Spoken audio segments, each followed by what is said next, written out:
ನಮಸ್ಕಾರ ಸ್ನೇಹಿತರೆ, CA inter law chapter 2. CA inter company law chapter 2 ನ ಕ್ವಿಕ್ ಆಗಿ ಕನ್ನಡದಲ್ಲಿ ರಿವಿಷನ್ ಮಾಡೋಣ ಬನ್ನಿ. Incorporation of company and matters incidental there to. First section 2 sub section 69 promoter ಅಂದ್ರೆ ಯಾರು? ಪ್ರಾಸ್ಪೆಕ್ಟಸ್ ನಲ್ಲಿ ಯಾರ ಹೆಸರನ್ನ ಪ್ರಮೋಟರ್ ಅಂತ ಹೆಸರಿಸಲಾಗಿರುತ್ತೋ ಅವರು. ಕಂಪನಿಯ ಆನ್ಯುವಲ್ ರಿಟರ್ನ್ ನಲ್ಲಿ ಯಾರ ಹೆಸರನ್ನ ಪ್ರಮೋಟರ್ ಅಂತ ಗುರುತಿಸಲಾಗಿರುತ್ತೋ ಅವರು. ಕಂಪನಿ ವ್ಯವಹಾರದ ಮೇಲೆ ನೇರವಾಗಿ directly R indirectly control overs affairs of the company. ಅವರು ಶೇರ್ ಹೋಲ್ಡರ್, ಡೈರೆಕ್ಟರ್ ಅಥವಾ ಬೇರೆ ಯಾವುದೇ ರೂಪದಲ್ಲಿ ಇರ್ಬೋದು. ಅವರು ಪ್ರಮೋಟರ್ ಹೇಳುವಂತಹ ಕೆಲಸವನ್ನು ಫಾಲೋ ಮಾಡ್ತಾ ಇರ್ತಾರೆ. ಇವರೆಲ್ಲ ಯಾರು ಹೇಳೋದನ್ನು ಫಾಲೋ ಮಾಡ್ತಾ ಇರ್ತಾರೆ? ಅವರು. ಯಾರ ಸಲಹೆ, ಸೂಚನೆ, ನಿರ್ದೇಶನದ ಪ್ರಕಾರ ಬೋರ್ಡ್ ಆಫ್ ಡೈರೆಕ್ಟರ್ ಕಾರ್ಯನಿರ್ವಹಿಸುತ್ತಾರೋ ಆ ವ್ಯಕ್ತಿ. ಆದರೆ ಕೇವಲ ಪ್ರೊಫೆಷನಲ್ ಸಾಮರ್ಥ್ಯದಲ್ಲಿ, ಉದಾಹರಣೆಗೆ ಅಟಾರ್ನಿ, ಟೆಕ್ನಿಕಲ್ ಅಥವಾ ಫಂಕ್ಷನಲ್ ಎಕ್ಸ್ಪರ್ಟ್ ಕೆಲಸ ಮಾಡುವ ವ್ಯಕ್ತಿಗಳನ್ನ ಪ್ರಮೋಟರ್ ಅಂತ ಪರಿಗಣಿಸಲಾಗುವುದಿಲ್ಲ. ಆರಂಭಿಕ ಹಂತದಲ್ಲಿ ಮಾತ್ರವಲ್ಲದೆ ನಂತರದ ದಿನಗಳಲ್ಲಿ ಕಂಪನಿಯ ಬಂಡವಾಳವನ್ನು ಕ್ರೋಢೀಕರಿಸಲು ಸಹಾಯ ಮಾಡುವ ವ್ಯಕ್ತಿಯನ್ನ ಪ್ರಮೋಟರ್ ಅಂತ ಕರಿಬಹುದು. One who subsequently helps to arrange floating of its capital will equally to regard as promoter. Section 3 formation of company. ಕಂಪನಿನ ಯಾವುದೇ ಕಾನೂನುಬದ್ಧ ಉದ್ದೇಶಕ್ಕಾಗಿ ಲಾಫುಲ್ ಪರ್ಪಸ್ಗೋಸ್ಕರ ಸ್ಥಾಪಿಸಬಹುದು. Minimum members required. ಪಬ್ಲಿಕ್ ಕಂಪನಿಯಲ್ಲಿ ಮಿನಿಮಮ್ 7 ಮೆಂಬರ್ಸ್, ಪ್ರೈವೇಟ್ ಅಲ್ಲಿ 2 ಮೆಂಬರ್ಸ್, OPCಯಲ್ಲಿ ಮಿನಿಮಮ್ 1 ಪರ್ಸನ್. ಇವರು MOAಗೆ sign ಮಾಡೋದ್ರ ಮೂಲಕ ಮತ್ತು ಈ ಆಕ್ಟ್ ನ ನಿಯಮಗಳನ್ನ ಪಾಲಿಸುವ ಮೂಲಕ ಕಂಪನಿಯನ್ನ ಸ್ಥಾಪಿಸ್ತಾರೆ. ಕಂಪನಿಯ ವಿಧಗಳು: types of incorporation, company limited by shares, company limited by guarantee, unlimited liability companies. Next OPC 1 person company. Nominee clause. OPCಯ MOAನಲ್ಲಿ ಮತ್ತೊಬ್ಬ ವ್ಯಕ್ತಿಯ ಹೆಸರನ್ನ ನಾಮಿನಿ ಆಗಿ ನಮೂದಿಸಬೇಕು. ಮೂಲ ಸದಸ್ಯರ ಮರಣ ಅಥವಾ ಅಸಮರ್ಥತೆ ಸಂದರ್ಭದಲ್ಲಿ ಈ ನಾಮಿನಿ ಕಂಪನಿಯ ಸದಸ್ಯರಾಗ್ತಾರೆ. Alteration of MOA. ನಾಮಿನಿ ಹೆಸರನ್ನ ಬದಲಾಯಿಸೋದನ್ನ MOAನ ತಿದ್ದುಪಡಿ ಅಂತ, ಅಂದ್ರೆ ಆಲ್ಟ್ರೇಷನ್ ಆಫ್ MOA ಅಂತ ಪರಿಗಣಿಸಲಾಗುವುದಿಲ್ಲ. ಕನ್ಸೆಂಟ್. ನಾಮಿನಿ ಆಗೋ ವ್ಯಕ್ತಿಯು ತನ್ನ ರಿಟರ್ನ್ ಕನ್ಸೆಂಟ್, ಪ್ರಿಯ ರಿಟರ್ನ್ ಕನ್ಸೆಂಟ್ ನ ನೀಡಿರಬೇಕು. ವಿತ್ಡ್ರಾವಲ್. ನಾಮಿನಿಯು ಯಾವುದೇ ಸಂದರ್ಭದಲ್ಲಿ ಮೆಂಬರ್ ಮತ್ತೆ OPCಗೆ ನೋಟಿಸ್ ನೀಡೋದ್ರ ಮೂಲಕ ತನ್ನ ಒಪ್ಪಿಗೆಯನ್ನ ಹಿಂಪಡೆಯಬಹುದು. Change of nominee. ಕಂಪನಿಯ ಸದಸ್ಯರು ಯಾವುದೇ ಸಮಯದಲ್ಲಿ ನಾಮಿನಿಯನ್ನ ಬದಲಾಯಿಸಬಹುದು. Change the name of nominee. ಇದಕ್ಕೆ ಪ್ರೆಸ್ಕ್ರೈಬ್ ಫಾರ್ಮ್ ನಲ್ಲಿ ನೋಟಿಸ್ ನೀಡಬೇಕು. ಬದಲಾವಣೆ ಬಗ್ಗೆ ಕಂಪನಿಗೆ ತಿಳಿಸಬೇಕು. ಮಾಹಿತಿ ದೊರೆತ ನಂತರ ಕಂಪನಿಯು ROCಗೆ ತಿಳಿಸಬೇಕು. Eligibility criteria. ಕೇವಲ ಇಂಡಿಯನ್ ಸಿಟಿಸನ್, ನ್ಯಾಚುರಲ್ ಪರ್ಸನ್ ಮಾತ್ರ. ಅವನು ಭಾರತದಲ್ಲಿ ವಾಸ ಇರಲಿ ಇಲ್ಲದೆ ಇರಲಿ OPCನ ಸ್ಥಾಪಿಸೋದಕ್ಕೆ ಅರ್ಹನಾಗ್ತಾನೆ. ಹಾಗೆ OPCಲಿ ನಾಮಿನಿ ಆಗೋದಕ್ಕೂ ಕೂಡ ಅರ್ಹನಾಗ್ತಾನೆ. Limiting rule. ಯಾವುದೇ ಒಬ್ಬ ನ್ಯಾಚುರಲ್ ಪರ್ಸನ್ ಒಂದಕ್ಕಿಂತ ಹೆಚ್ಚು OPCಗೆ ಸದಸ್ಯನಾಗಲು ಅಥವಾ ಒಂದಕ್ಕಿಂತ ಹೆಚ್ಚು OPCಲಿ ನಾಮಿನಿ ಆಗೋದಕ್ಕೆ ಸಾಧ್ಯ ಇಲ್ಲ. Exceeding limit rule. ಒಬ್ಬ ವ್ಯಕ್ತಿಯು ನಾಮಿನಿ ಆಗಿರೋ ಕಾರಣದಿಂದಾಗಿ ಮತ್ತೊಂದು OPCಗೆ ಏನಾದರೂ ಸದಸ್ಯನಾದ್ರೆ, ಅಂದ್ರೆ ಮೂಲ ಸದಸ್ಯರ ಮರಣ ನಂತರ ಅವನು 180 ದಿನಗಳ ಒಳಗಾಗಿ ಅರ್ಹತಾ ಮಾನದಂಡಗಳನ್ನು ಸರಿಪಡಿಸಿಕೊಳ್ಳಬೇಕು. Shall meet eligibility criteria within 180 days. Minor restricted. ಯಾವುದೇ ಮೈನರ್ OPCಯ ಸದಸ್ಯನಾಗಲು ನಾಮಿನಿ ಆಗೋದಕ್ಕೆ ಸಾಧ್ಯ ಇಲ್ಲ. ಹಾಗೆ ಮೈನರ್ ಲಾಭದಾಯಕ ಆಸಕ್ತಿಯೊಂದಿಗೆ ಅಂದ್ರೆ ಬೆನಿಫಿಷಿಯಲ್ ಇಂಟ್ರೆಸ್ಟ್ ಶೇರ್ಗಳನ್ನ ಹೊಂದುವಂತಿಲ್ಲ. Section 8 conversion. OPCಯನ್ನ ಸೆಕ್ಷನ್ 8 ಕಂಪನಿಯಾಗಿ ಸ್ಥಾಪಿಸೋದಕ್ಕೆ ಪರಿವರ್ತಿಸೋಕೆ ಆಗೋದಿಲ್ಲ. ಕನ್ವರ್ಷನ್. OPCನ ಪ್ರೈವೇಟ್ ಅಥವಾ ಪಬ್ಲಿಕ್ ಕಂಪನಿಯಾಗಿ ಪರಿವರ್ತಿಸಬಹುದು. Activity restricted. OPCಯು ಬ್ಯಾಂಕಿಂಗ್ ಅಲ್ಲದ ಅಂದ್ರೆ non banking financial institute financing activity, investment activity ನಡೆಸುವಂತಿಲ್ಲ. Corporate investment. OPCಯು ಇತರ ಯಾವುದೇ ಕಾರ್ಪೊರೇಟ್ ಸಂಸ್ಥೆಗಳ ಸೆಕ್ಯೂರಿಟಿಯಲ್ಲಿ ಇನ್ವೆಸ್ಟ್ ಮಾಡುವ ಹಾಗಿಲ್ಲ. ರಿಲ್ಯಾಕ್ಸೇಷನ್ ಅವೈಲಬಲ್ ಟು OPCಗಿರುವಂತಹ ವಿನಾಯಿತಿಗಳು. ಕ್ಯಾಶ್ ಫ್ಲೋ ಸ್ಟೇಟ್ಮೆಂಟ್ ತಯಾರಿಸುವ ಅಗತ್ಯ ಇಲ್ಲ. ಆನ್ಯುವಲ್ ರಿಟರ್ನ್ಗೆ ಡೈರೆಕ್ಟರ್ ಸಹಿ ಮಾಡಿದ್ರೆ ಸಾಕು. ಕಂಪನಿ ಸೆಕ್ರೆಟರಿಯ ಅಗತ್ಯ ಇಲ್ಲ. ಆನ್ಯುವಲ್ ಜನರಲ್ ಮೀಟಿಂಗ್ ಮತ್ತೆ ಎಕ್ಸ್ಟ್ರಾರ್ಡಿನರಿ ಜನರಲ್ ಮೀಟಿಂಗ್ನ ಅಗತ್ಯ ಇಲ್ಲ. ಕ್ಯಾಲೆಂಡರ್ ವರ್ಷದ ಪ್ರತಿ ಅರ್ಧ ಭಾಗದಲ್ಲಿ ಕೇವಲ ಒಂದು ಬೋರ್ಡ್ ಮೀಟಿಂಗ್ ನಡೆಸಿದ್ರೆ ಸಾಕು. ಫೈನಾನ್ಷಿಯಲ್ ಇಯರ್ ಮುಗಿದ 6 ತಿಂಗಳ ಒಳಗಾಗಿ ಫೈನಾನ್ಷಿಯಲ್ ಸ್ಟೇಟ್ಮೆಂಟ್ ಅನ್ನ ಫೈಲ್ ಮಾಡಲು ಅನುಮತಿ ಇವರಿಗೆ ಇರುತ್ತೆ. ಬೇರೆ ಕಂಪನಿಗಳಿಗೆ 30 ಡೇಸ್ ಇರುತ್ತೆ, ಇವರಿಗೆ ಮಾತ್ರ 6 ಮಂತ್ಸ್ ಇರುತ್ತೆ. ಮೆಂಬರ್ಸ್ ಸಾವರಲ್ಲಿ ಲಯಬಲ್ ಇನ್ ಸರ್ಟೇನ್ ಕೇಸಸ್. Section 3A. ಒಂದು ವೇಳೆ ಸದಸ್ಯರ ಸಂಖ್ಯೆ ಕಾನೂನುಬದ್ಧ ಮಿತಿಗಿಂತ ಕಡಿಮೆ ಆದರೆ, ಪಬ್ಲಿಕ್ನಲ್ಲಿ 7ಕ್ಕಿಂತ ಪ್ರೈವೇಟ್ನಲ್ಲಿ 2ಕ್ಕಿಂತ ಕಡಿಮೆ ಆದರೆ ಕಂಪನಿ ಅದೇ ಸ್ಥಿತಿಯಲ್ಲಿ 6 ತಿಂಗಳಿಗಿಂತ ಹೆಚ್ಚು ಕಾಲ ಬಿಸ್ನೆಸ್ನ ಮುಂದುವರೆಸಿದ್ರೆ ಆ 6 ತಿಂಗಳ ಅವಧಿಯ ನಂತರ ವ್ಯವಹಾರ ನಡೆಸುತ್ತಿರುವ ಮತ್ತು ಈ ಕಡಿಮೆ ಸದಸ್ಯರ ಸಂಖ್ಯೆ ಬಗ್ಗೆ ಗೊತ್ತಿದ್ರೂ ಕೂಡ ಪ್ರತಿಯೊಬ್ಬ ಸದಸ್ಯನು ಅಂದರೆ ಬಿಸ್ನೆಸ್ ಮಾಡಿದ್ರೆ ಪ್ರತಿಯೊಬ್ಬ ಸದಸ್ಯನು ಆ ಸಮಯದಲ್ಲಿ ಕಂಪನಿ ಮಾಡಿದ ಎಲ್ಲಾ ಸಾಲಗಳಿಗೆ ವೈಯಕ್ತಿಕವಾಗಿ ಜವಾಬ್ದಾರನಾಗ್ತಾನೆ. Liable for payments of old debts and other ಅಂದರೆ ನೇರವಾಗಿ ಮೊಕದ್ದಮೆ ಹೂಡಬಹುದು. Severally sued. Incorporation of company section 7 application. Company ರಿಜಿಸ್ಟ್ರೇಷನ್ಗೆ ಸಂಬಂಧಪಟ್ಟ ROCಗೆ ಸ್ಪೈಸ್ ಪ್ಲಸ್ INC 32 ಫಾರ್ಮ್ ಮೂಲಕ ಅರ್ಜಿನ ಸಲ್ಲಿಸಬೇಕು. ಇದರ ಜೊತೆ ಕೆಳಗಿನ ದಾಖಲೆಗಳನ್ನು ನೀಡಬೇಕು. MOA INC 33 ಮತ್ತು AOA INC 34 ಇವುಗಳಿಗೆ ಸಬ್ಸ್ಕ್ರೈಬರ್ ಸೈನ್ ಮಾಡಿರಬೇಕು. Declaration INC 8. ಆಕ್ಟ್ನ ಎಲ್ಲ ನಿಯಮಗಳನ್ನು ಪಾಲಿಸಲಾಗಿದೆ ಅನ್ನೋ ಘೋಷಣೆ. ಇದಕ್ಕೆ ಅಡ್ವೊಕೇಟ್, CA, ಕಾಸ್ಟ್ ಅಕೌಂಟೆಂಟ್ ಅಥವಾ CS ಸೈನ್ ಮಾಡಿರಬೇಕು. ಮತ್ತೆ AOA ನಲ್ಲಿ ಹೆಸರಿಸಲಾದಂತಹ ಡೈರೆಕ್ಟರ್, ಮ್ಯಾನೇಜರ್, ಸೆಕ್ರೆಟರಿ ಸೈನ್ ಮಾಡಿರಬೇಕು. ಕಂಪನಿಯ ಆಫೀಸ್ ಸ್ಥಾಪನೆ ಆಗುವವರೆಗೆ ಪತ್ರ ವ್ಯವಹಾರಕ್ಕಾಗಿ ವಿಳಾಸ ಅಂದರೆ ಅಡ್ರೆಸ್ ಫಾರ್ ಕರೆಸ್ಪಾಂಡೆನ್ಸ್ ನೀಡಬೇಕು. ಇತರ ಸಂಸ್ಥೆಗಳಲ್ಲಿ ಫಸ್ಟ್ ಡೈರೆಕ್ಟರ್ ಮತ್ತೆ ಅವರ ಇಂಟ್ರೆಸ್ಟ್ ಆಫ್ ಕನ್ಸೆಂಟ್ ತಗೋಬೇಕು. Particulars of subscribers to MOA plus proof of identity. ಅವರ ಹೆಸರು, ತಂದೆ ತಾಯಿ ಹೆಸರು, ರಾಷ್ಟ್ರೀಯತೆ ಅಂದರೆ ನ್ಯಾಷನಾಲಿಟಿ, ಹುಟ್ಟಿದ ದಿನಾಂಕ, ಸ್ಥಳ, ಭಾವಚಿತ್ರ ಇತ್ಯಾದಿಗಳನ್ನ ಕೊಡಬೇಕಾಗತ್ತೆ ಅಂದರೆ ಸಬ್ಸ್ಕ್ರೈಬರ್ಸ್ದು. Proof of identity. So passport, voter ID, driving licence ಇತ್ಯಾದಿ ಅವರ ವಾಸಸ್ಥಳದ ಅಡ್ರೆಸ್ ಪ್ರೂಫ್ನ ಕೊಡಬೇಕು. ಇದು 2 ತಿಂಗಳಿಗಿಂತ ಹಳೆಯದು ಆಗಿರಬಾರ್ದು. ಅಂದರೆ ಬ್ಯಾಂಕ್ ಸ್ಟೇಟ್ಮೆಂಟ್, ಎಲೆಕ್ಟ್ರಿಸಿಟಿ ಬಿಲ್ಲು ಇದೆಲ್ಲ 2 ತಿಂಗಳಿಗಿಂತ ಹಳೆಯದಾಗಿರ್ಬಾರ್ದು. ಒಂದು ವೇಳೆ ಸಬ್ಸ್ಕ್ರೈಬರ್ ಕಾರ್ಪೊರೇಟ್ ಆಗಿದ್ರೆ, ಬಾಡಿ ಕಾರ್ಪೊರೇಟ್ ಆಗಿದ್ರೆ ಅದರ ವಿವರಗಳು, ಸಿನ್ GL ನೋಂದಾಯಿತ ಅಡ್ರೆಸ್ ಇತ್ಯಾದಿ ಬೋರ್ಡ್ ರೆಸಲ್ಯೂಷನ್ನ ಪ್ರತಿಗಳನ್ನ ನೀಡಬೇಕಾಗತ್ತೆ. Particular of first director plus proof of identity. ಇಲ್ಲಿ ನಿರ್ದೇಶಕರ ಡಿನ್ ನಂಬರ್, ಹೆಸರು, ವಿಳಾಸ ಇತ್ಯಾದಿ ಕೊಡಬೇಕಾಗತ್ತೆ. Declaration INC 9. ಪ್ರತಿಯೊಬ್ಬ ಸಬ್ಸ್ಕ್ರೈಬರ್ ಮತ್ತೆ ಫಸ್ಟ್ ಡೈರೆಕ್ಟರ್ನ ಡಿಕ್ಲರೇಷನ್ ಕೊಡಬೇಕು. ತಾನು ಯಾವುದೇ ಅಪರಾಧದಲ್ಲಿ ದೋಷಿ ಅಂತ ಸಾಬೀತಾಗಿಲ್ಲ, ನಾಟ್ ಕನ್ವಿಕ್ಟೆಡ್ ಆಫ್ ಅಫೆನ್ಸ್. ಕಳೆದ 5 ವರ್ಷದಲ್ಲಿ ಯಾವುದೇ ವಂಚನೆ ಅಥವಾ ಕರ್ತವ್ಯ ಲೋಪದಲ್ಲಿ ಭಾಗಿಯಾಗಿಲ್ಲ. ROCಗೆ ಸಲ್ಲಿಸಿದ ಈ ಎಲ್ಲಾ ದಾಖಲೆಗಳು ಸರಿಯಾಗಿದೆ ಮತ್ತೆ ಸತ್ಯವಾಗಿದೆ ಅಂತ ಒಂದು ಡಿಕ್ಲರೇಷನ್ ಕೊಡಬೇಕು. Certificate of incorporation. ಇದರ ಆಧಾರದ ಮೇಲೆ ROC ಕಂಪನಿಯನ್ನ ರಿಜಿಸ್ಟರ್ ಮಾಡಿಕೊಂಡು ಸರ್ಟಿಫಿಕೇಟ್ ಆಫ್ ಇನ್ಕಾರ್ಪೊರೇಷನ್ INC 11ನ ನೀಡುತ್ತೆ. So corporate identity number. ROC ಕಂಪನಿಗೆ ಒಂದು ವಿಶಿಷ್ಟವಾದ 21 ಆಲ್ಫಾ ನ್ಯೂಮರಿಕ್ ಡಿಜಿಟ್ ಆಧಾರದ ಸಿನ್ ನಂಬರ್ನ ನೀಡುತ್ತೆ. Maintenance of documents. ಕಂಪನಿ ತನ್ನ ರಿಜಿಸ್ಟರ್ ಆಫೀಸ್ನಲ್ಲಿ ಕಂಪನಿ ವಿಸರ್ಜನೆ ಆಗುವವರೆಗೂ ಎಲ್ಲ ಮೂಲ ದಾಖಲೆಗಳ ಪ್ರತಿಯನ್ನ ಪ್ರಿಸರ್ವ್ ಮಾಡಿ ಇಡಬೇಕು. False information. ಯಾರಾದರೂ ಸುಳ್ಳು ಮಾಹಿತಿ ಕೊಟ್ರೆ ಅವರು ಸೆಕ್ಷನ್ 447 ಅಡಿಯಲ್ಲಿ ಶಿಕ್ಷೆಗೆ ಗುರಿಯಾಗ್ತಾರೆ. Post incorporation fraud. Company register ಆದ ನಂತರ ವಂಚನೆ ಏನಾದರೂ ಸಾಬೀತಾದರೆ ಪ್ರಮೋಟರ್ಸ್, ಫಸ್ಟ್ ಡೈರೆಕ್ಟರ್, ಡಿಕ್ಲರೇಷನ್ ನೀಡಿದಂತಹ ವ್ಯಕ್ತಿಗಳು ಸೆಕ್ಷನ್ 447 ಅಡಿಯಲ್ಲಿ ಲಯಬಲ್ ಆಗ್ತಾರೆ. NCLT powers. ಕಂಪನಿ ರಿಜಿಸ್ಟರ್ನಲ್ಲಿ ವಂಚನೆಯಾದರೆ ಟ್ರಿಬ್ಯುನಲ್ಗೆ ಇರುವಂತಹ ಅಧಿಕಾರಗಳು. ಕಂಪನಿ ನಿರ್ವಹಣೆಯನ್ನ ನಿಯಂತ್ರಿಸಲು ಆದೇಶಿಸಬಹುದು. Regulation of management of company.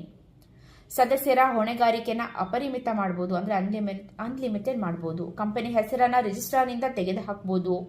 Company ಮುಚ್ಚಲು, ವೈಂಡಿಂಗ್ ಅಪ್ ಮಾಡಲು ಆದೇಶಿಸಬಹುದು. ಆದರೆ ಯಾವುದೇ ಆದೇಶ ನೀಡೋದಕ್ಕಿಂತ ಮುಂಚೆ ಕಂಪನಿಗೆ ಆಪರ್ಚುನಿಟಿ ಆಫ್ ಬೀಯಿಂಗ್ ಹಿಯರ್ಡ್ ನೀಡಬೇಕು. Formation of company with charitable object section 8. Charitable companies.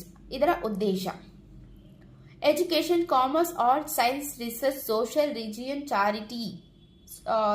Charity, protection of environment ಇತರ ಯಾವುದೇ ಸಮಾಜಮುಖಿ ಉದ್ದೇಶಗಳನ್ನ ಉತ್ತೇಜಿಸುವುದು. Apply profits. ಬರುವಂತಹ ಲಾಭಗಳನ್ನ ಅದೇ ಉದ್ದೇಶದ ಬೆಳವಣಿಗೆಗೆ ಬಳಸಬೇಕು. ಪ್ರಾಹಿಬಿಟ್ಸ್ ಡಿವಿಡೆಂಡ್. ತನ್ನ ಸದಸ್ಯರಿಗೆ ಯಾವುದೇ ರೀತಿಯ ಡಿವಿಡೆಂಡ್ ಪಾವತಿಸುವುದನ್ನು ಸಂಪೂರ್ಣವಾಗಿ ನಿಷೇಧಿಸುತ್ತೆ. ಲೈಸೆನ್ಸ್. ಕೇಂದ್ರ ಸರ್ಕಾರವು ROCಗೆ ನಿಯೋಜಿಸಲಾಗಿದೆ. ಇಂತಹ ಕಂಪನಿಗೆ ಲಿಮಿಟೆಡ್ ಅಥವಾ ಪ್ರೈವೇಟ್ ಲಿಮಿಟೆಡ್ ಎಂಬ ಪದಗಳನ್ನ ಬಳಸದೆ ಕಂಪನಿಯಾಗಿ ನೋಂದಾಯಿಸಿಕೊಳ್ಳೋದಕ್ಕೆ ಲೈಸೆನ್ಸ್ನ ನೀಡುತ್ತೆ. Firm as a member. ಒಂದು ಪಾರ್ಟ್ನರ್ಶಿಪ್ ಫರ್ಮ್ ಸೆಕ್ಷನ್ 8 ಕಂಪನಿಯ ಸದಸ್ಯರಾಗಬಹುದು. Alteration of MOA or AOA. MOA ಬದಲಾವಣೆಗೆ ಕೇಂದ್ರ ಸರ್ಕಾರದ ಅಂದರೆ RD ನಿಯೋಜನೆಯಾಗಿದೆ. ಆರ್ಡಿ ನಿಯೋಜಿಸಲಾಗಿದೆ. ಹಾಗೆ ಎಒಎ ಬದಲಾವಣೆಗೆ ಆರ್ಒಸಿಗೆ ಏನು ಸೆಂಟ್ರಲ್ ಗೌರ್ಮೆಂಟ್. ಸೊ ಇಲ್ಲಿ ಏನು ಗೊತ್ತಾ, ಎಂಒಎ ಬದಲಾವಣೆ ಮಾಡಬೇಕಂದ್ರೆ ಇಲ್ಲಿ ಆರ್ಡಿ ಮಾಡುತ್ತೆ, ಇದಕ್ಕೆ ಸೆಂಟ್ರಲ್ ಗೌರ್ಮೆಂಟ್ ರೆಕಮೆಂಡ್ ಮಾಡುತ್ತೆ, ಅಧಿಕಾರನ ವಹಿಸಿರುತ್ತೆ. ಎಒಎಗೆ ಆರ್ಒಸಿಗೆ ಇದೆಲ್ಲ ನಿರ್ವಹಣೆ ಮಾಡೋದಕ್ಕೆ ಜವಾಬ್ದಾರಿಯನ್ನು ವಹಿಸಿರುತ್ತೆ. ಇದರ ಪೂರ್ವಾನುಮತಿ ಅಗತ್ಯ ಇರುತ್ತೆ. ಕನ್ವರ್ಷನ್, ಜನರಲ್ ಮೀಟಿಂಗ್ನಲ್ಲಿ ಸ್ಪೆಷಲ್ ರೆಸೊಲ್ಯೂಷನ್ ಪಾಸ್ ಮಾಡೋದ್ರ ಮೂಲಕ ಸೆಕ್ಷನ್ 8 ಕಂಪನಿನ ಬೇರೆ ಯಾವುದೇ ರೀತಿಯ ಕಂಪನಿಯಾಗಿ ಪರಿವರ್ತಿಸಬಹುದು. ರಿವೋಕೇಶನ್ ಆಫ್ ಲೈಸೆನ್ಸ್, ಸೆಕ್ಷನ್ 8 ನಿಯಮ ಉಲ್ಲಂಘನೆ ಆದರೆ, ಲೈಸೆನ್ಸ್ಗೆ ನೀಡಲಾದಂತಹ ಷರತ್ತು ಮೀರಿದ್ರೆ, ಕಂಪನಿ ವ್ಯವಹಾರನ ವಂಚನೆಯಿಂದ ಅಂದರೆ ಫ್ರಾಡ್ಯುಲೆಂಟ್ಲಿ ಅಥವಾ ಸಾರ್ವಜನಿಕ ಹಿತಾಸಕ್ತಿಗೆ ಧಕ್ಕೆ ತರುವಂತೆ ಮಾಡ್ತಾ ಇದ್ರೆ, ಪವರ್ಸ್ ಆಫ್ ಸಿಜಿ, ಕೇಂದ್ರ ಸರ್ಕಾರಕ್ಕಿರುವಂತಹ ಏನು ವೈಂಡಿಂಗ್ ಅಪ್ನ ಅಧಿಕಾರಗಳು, ಅಂದರೆ ವೈಂಡಿಂಗ್ ಅಪ್ ಆದ ನಂತರ ಕೇಂದ್ರ ಸರ್ಕಾರಕ್ಕೆ ಇರುವಂತಹ ಅಧಿಕಾರಗಳು. ಕಂಪನಿಗೆ ಆಪರ್ಚುನಿಟಿ ಆಫ್ ಬೀಯಿಂಗ್ ಹರ್ಡ್ ನೀಡಿದ ನಂತರ ಲೈಸೆನ್ಸ್ನ ರದ್ದುಗೊಳಿಸಬಹುದು ಮತ್ತು ಕಂಪನಿ ಹೆಸರಿಗೆ ಲಿಮಿಟೆಡ್ ಅಥವಾ ಪ್ರೈವೇಟ್ ಲಿಮಿಟೆಡ್ ಅಂತ ಸೇರಿಸಬಹುದು. ಕಂಪನಿಯನ್ನ ವೈಂಡಿಂಗ್ ಅಪ್ ಮಾಡೋದಕ್ಕೆ ಆದೇಶಿಸಬಹುದು. ಸಮಾನ ಉದ್ದೇಶ ಹೊಂದಿರುವಂತಹ ಮತ್ತೊಂದು ಸೆಕ್ಷನ್ 8 ಕಂಪನಿ ಜೊತೆ ಅಮಲ್ಗಮೇಟ್ ಮಾಡೋದಕ್ಕೆ ಆದೇಶಿಸಬಹುದು. ಕಂಪನಿ ಆಸ್ತಿಗಳನ್ನ ಮಾರಾಟ ಮಾಡಿ ಬಂದಂತಹ ಹಣವನ್ನು ಇನ್ಸಾಲ್ವೆನ್ಸಿ ಅಥವಾ ಬ್ಯಾಂಕ್ ಟ್ರಪ್ಸಿ ಫಂಡ್ಗೆ ಜಮಾ ಮಾಡಬಹುದು. ಪನಿಷ್ಮೆಂಟ್ ಫಾರ್ ಫ್ರಾಡ್, ಕಂಪನಿ ಕನಿಷ್ಠ 10 ಲಕ್ಷ ಗರಿಷ್ಠ 1 ಕೋಟಿವರೆಗೆ ಡೈರೆಕ್ಟರ್ಸ್ಗೆ ಅಂದರೆ ಆಫೀಸರ್ ಇನ್ ಡಿಫಾಲ್ಟ್ ಕನಿಷ್ಠ 25,000ದಿಂದ ಮ್ಯಾಕ್ಸಿಮಮ್ 25 ಲಕ್ಷದವರೆಗೆ. ಒಂದು ವೇಳೆ ವಂಚನೆ ಏನಾದರೂ ಸಾಬೀತಾದರೆ ಪ್ರತಿಯೊಬ್ಬ ಅಧಿಕಾರಿಯು ಸೆಕ್ಷನ್ 447 ಅಡಿಯಲ್ಲಿ ಕ್ರಮಕ್ಕೆ ಗುರಿಯಾಗ್ತಾರೆ. Conversion of section 8 company into other kinds of company. So ಕನ್ವರ್ಷನ್ಗಾಗಿ ಜನರಲ್ ಮೀಟಿಂಗ್ ಅಲ್ಲಿ ಸ್ಪೆಷಲ್ ರೆಸೊಲ್ಯೂಷನ್ ಪಾಸ್ ಮಾಡಬೇಕು. INC 18 ಫಾರ್ಮ್ ಮೂಲಕ ರೀಜನಲ್ ಡೈರೆಕ್ಟರ್ಗೆ ಅರ್ಜಿ ಸಲ್ಲಿಸಬೇಕು. ಇದರಲ್ಲಿ ಪರಿವರ್ತನೆಗೆ ಇರುವಂತಹ ಡೀಟೇಲ್ ರೀಸನ್ ನೀಡಬೇಕು. ಈ ಅರ್ಜಿಯ ಕಾಪಿಯನ್ನ ಇನ್ಕಮ್ ಟ್ಯಾಕ್ಸ್ ಇಲಾಖೆಗೆ ಮತ್ತೆ ಚಾರಿಟಿ ಕಮಿಷನರ್ ಮತ್ತೆ ರಾಜ್ಯ ಸರ್ಕಾರದ ಮುಖ್ಯ ಕಾರ್ಯದರ್ಶಿಗಳಿಗೆ ಚೀಫ್ ಸೆಕ್ರೆಟರಿಗೆ ನೀಡಬೇಕು. ಇಲಾಖೆಗಳು ಯಾವುದೇ ಆಕ್ಷೇಪಣೆಗಳಿದ್ರೆ ನೋಟಿಸ್ ತಲುಪಿದ 60 ದಿನಗಳ ಒಳಗಾಗಿ ಆರ್ಡಿಗೆ ತಿಳಿಸಬೇಕು. ನೋಟಿಸ್ ಅನ್ನ ಇಂಗ್ಲಿಷ್ ಮತ್ತೆ ವರ್ನಾಕ್ಯುಲರ್ ಭಾಷೆಯಲ್ಲಿ ಪ್ರಕಟಿಸಬೇಕು. INC 19 ನಲ್ಲಿ ಆರ್ಡಿ ಅನುಮೋದನೆ ನೀಡಿದ ನಂತರ ಕಂಪನಿ ಜನರಲ್ ಮೀಟಿಂಗ್ ನ ಕರೆದು ಎಒಎ MOA ತಿದ್ದುಪಡಿಗಾಗಿ SR ನ ಪಾಸ್ ಮಾಡಬೇಕು. ಇದಾದ ನಂತರ ROC ಹೊಸ ಸರ್ಟಿಫಿಕೇಟ್ ಆಫ್ ಇನ್ಕಾರ್ಪೊರೇಷನ್ ಅನ್ನ ನೀಡುತ್ತೆ. Effect of registration section 9. Registration ದಿನದಿಂದ MOAಗೆ ಸಹಿ ಮಾಡಿದ ಸಬ್ಸ್ಕ್ರೈಬರ್ ಮತ್ತೆ ಇತರ ಎಲ್ಲಾ ಸದಸ್ಯರು ಸೇರಿ ಒಂದು ಕಾರ್ಪೊರೇಟ್ ಸಂಸ್ಥೆ ಆಗ್ತಾರೆ, ಅಂದ್ರೆ ಬಿಕಮ್ ಬಾಡಿ ಕಾರ್ಪೊರೇಟ್. ಕಂಪನಿ ತನ್ನದೇ ಆದ ಹೆಸರಿನಲ್ಲಿ ಕಾರ್ಯನಿರ್ವಹಿಸುತ್ತೆ. ಕಂಪನಿ ಆಸ್ತಿಯನ್ನ ಹೊಂದೋದು ಮತ್ತೆ ಮಾರಾಟ ಮಾಡುವಂತಹ ಅಧಿಕಾರ ಪಡೆಯುತ್ತೆ. ಕಂಪನಿಗೆ ಒಂದು ಶಾಶ್ವತವಾದ ಅಸ್ತಿತ್ವ ಇರುತ್ತೆ. ಕಂಪನಿಯು ಇತರರ ಮೇಲೆ ಕೇಸ್ ಹಾಕಬಹುದು ಅಥವಾ ಇತರರು ಕಂಪನಿ ಮೇಲೆ ಕೇಸ್ನ ಹಾಕಬಹುದು. ಸೆಕ್ಷನ್ 4 MOA ಇದು ಕಂಪನಿಯ ಅತ್ಯಂತ ಮೂಲಭೂತ ದಾಖಲೆಯಾಗಿದೆ, ಫಂಡಮೆಂಟಲ್ ಡಾಕ್ಯುಮೆಂಟ್. MOA ವಿಷಯಗಳು ಕಂಪನಿ ಆಕ್ಟ್ 2013ಗೆ ಅನುಗುಣವಾಗಿರಬೇಕು. MOA ಕಂಪನಿಯ ಉದ್ದೇಶಗಳನ್ನು ಅಂದರೆ ಆಬ್ಜೆಕ್ಟ್ ಆಫ್ ಕಂಪನಿ ವ್ಯಾಖ್ಯಾನಿಸುತ್ತೆ. ಕಂಪನಿಯು ಇದರ ವ್ಯಾಪ್ತಿಯನ್ನ ಮೀರಿ ಕೆಲಸವನ್ನ ಮಾಡುವ ಹಾಗಿಲ್ಲ. MOA ಒಂದು ಪಬ್ಲಿಕ್ ಡಾಕ್ಯುಮೆಂಟ್ ಅಂಡರ್ ಸೆಕ್ಷನ್ 399 ಅಂದ್ರೆ ಇದೊಂದು ಸಾರ್ವಜನಿಕ ದಾಖಲೆಯಾಗಿರುತ್ತೆ. ಡಾಕ್ಟ್ರಿನ್ ಆಫ್ ಕನ್ಸ್ಟ್ರಕ್ಟಿವ್ ನೋಟಿಸ್, ಕಂಪನಿಯೊಂದಿಗೆ ವ್ಯವಹಾರ ಮಾಡುವ ಪ್ರತಿಯೊಬ್ಬ ವ್ಯಕ್ತಿಗೂ MOAನ ವಿಷಯ ಇದರ ಬಗ್ಗೆ ಮುಂಚಿತವಾಗಿ ತಿಳಿದಿದೆ ಅಂತ ಭಾವಿಸಲಾಗುತ್ತೆ. ಶೇರ್ ಹೋಲ್ಡರ್ಸ್ಗೆ ಈ ಹಣವನ್ನ ಯಾವ ಉದ್ದೇಶಕ್ಕಾಗಿ ಬಳಸಲಾಗುತ್ತೆ ಅಂತ ಮೊದಲೇ ತಿಳಿದಿರಬೇಕು. ಕಂಪನಿಯು MOA ವ್ಯಾಪ್ತಿಯನ್ನ ಮೀರಿ ಹೋಗುವ ಹಾಗಿಲ್ಲ. ಹಾಗೆ ಹೋದ್ರೆ ಅದು ಅಲ್ಟ್ರಾ ವೈರಸ್ ಆಗತ್ತೆ. ಕಂಪನಿಯ ವಿಧಕ್ಕೆ ಅನುಗುಣವಾಗಿ ಸ್ಕೆಡ್ಯೂಲ್ 1ನ table A, B, C, D ಮತ್ತು E ಫಾರ್ಮ್ಗಳಲ್ಲಿ MOA ಇರಬೇಕು. Content of MOA, name clause, company ಹೆಸರಿನ ಕೊನೆಯಲ್ಲಿ ಪಬ್ಲಿಕ್ ಕಂಪನಿ ಆದರೆ ಲಿಮಿಟೆಡ್, ಪ್ರೈವೇಟ್ ಕಂಪನಿ ಆದರೆ ಪ್ರೈವೇಟ್ ಲಿಮಿಟೆಡ್ ಅಂತ ಇರಬೇಕು. ಸೆಕ್ಷನ್ 8 ಕಂಪನಿಗೆ ಇದು ಅನ್ವಯಿಸೋದಿಲ್ಲ. Registered office clause, domicile clause, ಕಂಪನಿಯ ರಿಜಿಸ್ಟರ್ ಆಫೀಸ್ ಇರುವ ರಾಜ್ಯದ ಹೆಸರನ್ನ ನೇಮ್ ಆಫ್ ಸ್ಟೇಟ್ ಇಲ್ಲಿ ನಮೂದಿಸಬೇಕು. ಆಬ್ಜೆಕ್ಟ್ ಕ್ಲಾಸ್, ಕಂಪನಿಯನ್ನ ಯಾವ ಪ್ರಮುಖ ಉದ್ದೇಶಕ್ಕಾಗಿ ಸ್ಥಾಪಿಸಲಾಗ್ತಾ ಇದೆ ಮತ್ತೆ ಅದರ ಪೂರಕವಾದ ವಿಷಯದ ಬಗ್ಗೆ ವಿವರಣೆಯನ್ನ ನೀಡಬೇಕು. ಲಯಬಿಲಿಟಿ ಕ್ಲಾಸ್, ಮೆಂಬರ್ಗಿರುವಂತಹ ಹೊಣೆಗಾರಿಕೆ ಸೀಮಿತವಾಗಿದೆಯೇ ಅಂದ್ರೆ ಲಿಮಿಟೆಡ್ ಇದೆಯಾ ಅಥವಾ ಅನ್ಲಿಮಿಟೆಡ್ ಇದೆಯಾ ಅನ್ನೋದನ್ನ ತಿಳಿಸುತ್ತೆ. ಕ್ಯಾಪಿಟಲ್ ಕ್ಲಾಸ್, ಕಂಪನಿಯ ಆಥರೈಸ್ ಶೇರ್ ಕ್ಯಾಪಿಟಲ್ ಮತ್ತೆ ಶೇರ್ಗಳ ವಿಭಜನೆಯ ವಿವರ. ನಾಮಿನಿ ಕ್ಲಾಸ್, OPCಗೆ ಮಾತ್ರ ಇದು ಅನ್ವಯಿಸುತ್ತೆ. ಇದರಲ್ಲಿ ನಾಮಿನಿ ಹೆಸರನ್ನ ಮಾತ್ರ ನಮೂದಿಸಲಾಗುತ್ತೆ. ಸಬ್ಸ್ಕ್ರಿಪ್ಷನ್ ಕ್ಲಾಸ್, ಪ್ರತಿಯೊಬ್ಬ ಸಬ್ಸ್ಕ್ರೈಬರ್ ಖರೀದಿಸಲು ಒಪ್ಪಿಕೊಂಡ ಷೇರುಗಳ ಸಂಖ್ಯೆ, ನಂಬರ್ ಆಫ್ ಶೇರ್ಸ್, ಪ್ರತಿಯೊಬ್ಬರು ಕನಿಷ್ಠ 1 ಶೇರ್ನಾದ್ರೂ ಹೊಂದಿರಬೇಕು. Application for reserving name, so ಹೊಸ ಕಂಪ್ನಿಗಾದ್ರೆ ಸ್ಪೈಸ್ ಪ್ಲಸ್ INC-32 ಮೂಲಕ ಅರ್ಜಿ ಸಲ್ಲಿಸಬೇಕು. ಯಾವುದೇ ದೋಷ ಇದ್ರೆ ಅದನ್ನ ತಿದ್ದುಪಡಿ ಮಾಡೋದಕ್ಕೆ 15 ದಿನಗಳ ಕಾಲಾವಕಾಶ ನೀಡಲಾಗುತ್ತೆ. ಸೊ ROC ಅನುಮೋದನೆ ನೀಡಿದಂತಹ ದಿನದಿಂದ 20 ದಿನಗಳವರೆಗೆ ಹೆಸರನ್ನ ರಿಸರ್ವ್ ಮಾಡಿ ಇಡ್ಬೋದು. ಎಷ್ಟು ಪೀರಿಯಡ್ ವರೆಗೂ? 20 ಡೇಸ್ ವರೆಗೂ. ಇದು ನ್ಯೂ ಕಂಪನಿಗಾದ್ರೆ.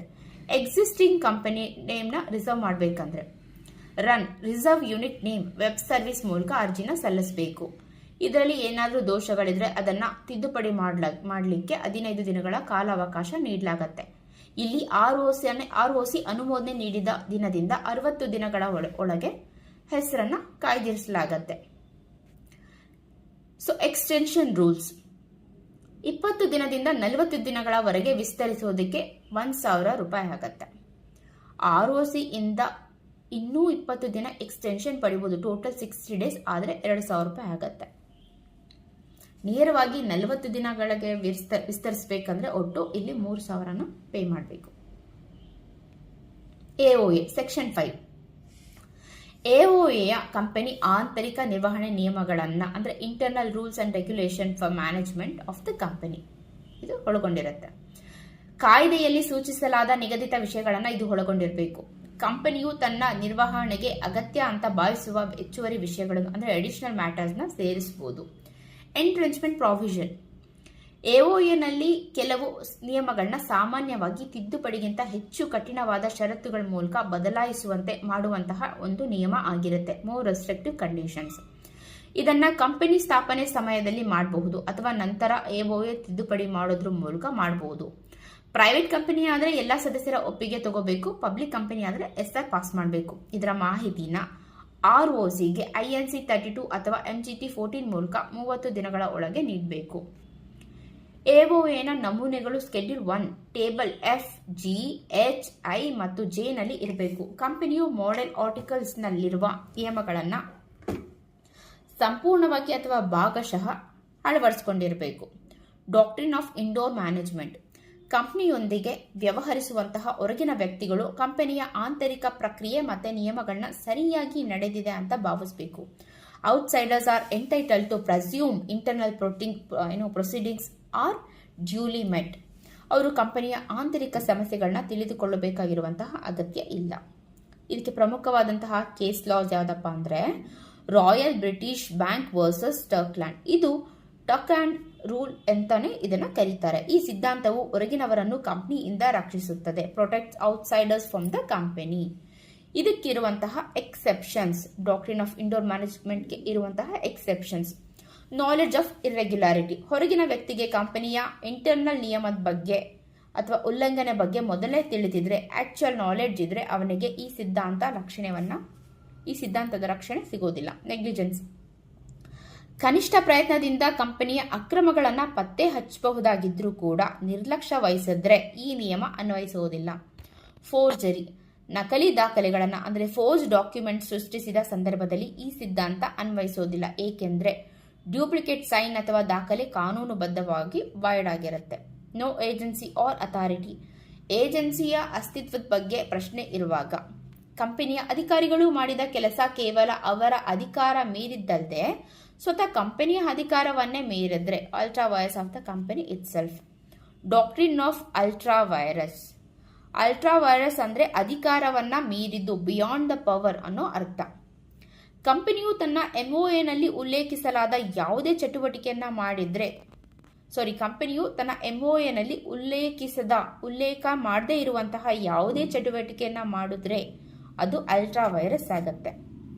ಇಂತಹ ಕೆಲಸಗಳು ಕಾನೂನುಬದ್ಧವಾಗಿ ಸಂಪೂರ್ಣ ವಾಯ್ಡ್ ಮತ್ತೆ ಇವು ಕಂಪನಿಯನ್ನ ಬದ್ಧಗೊಳಿಸೋದಿಲ್ಲ ಅಂದ್ರೆ does not bind the company. ಇದಕ್ಕಿರುವಂತಹ ಪ್ರಮುಖ case law Ashbury railway carriage and iron company limited versus Richie.